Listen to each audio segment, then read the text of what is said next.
আসসালামু আলাইকুম। আজকে দেখাবো তরমুজ দিয়ে গ্লাস মিষ্টি বলে, ভাইরাল মিষ্টি কিভাবে খেতে হয়।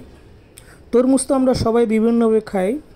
আগে তরমুজের জেলি বানায় নিতে হবে, তারপরে দুধ সাথে গ্লাস মিষ্টি তৈরি করতে হবে। সেটা একটা ভিন্ন পদ্ধতি। তৈরি করে এইভাবে পাত্রে তার করে একত্রে মিক্সড করতে হবে তরমুজের সাথে। দেখতে দারুণ লাগে, খেতেও খুবই ভালো লাগবে।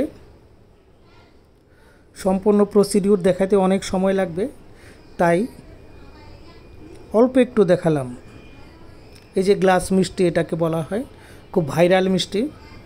দুধের গুঁড়ো এবং গুড় এবং দুধ, তার সাথে গ্লাস মিষ্টিগুলো দিয়ে তার উপরে তরমুজের জেলি তৈরি করতে হবে। সে জেলিটা দিয়ে ভিজিয়ে রাখতে হবে। তারপর আপনি সাথে সাথে খেতে পারবেন, ফ্রিজে রেখে খেতে পারবেন। দেখতে খুব সুন্দর লাগবে।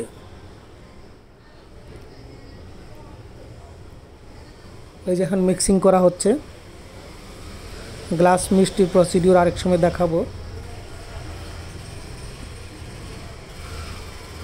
দারুণ লাগতেছে, যেহেতু তরমুজের কালারও লাল, দেখতেও সুন্দর লাগতেছে, খেতেও ভাল লাগবে,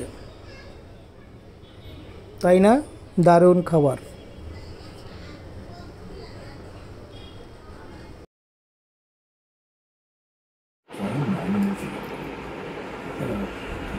ভাইরাল মিষ্টি দারুণ লাগছে।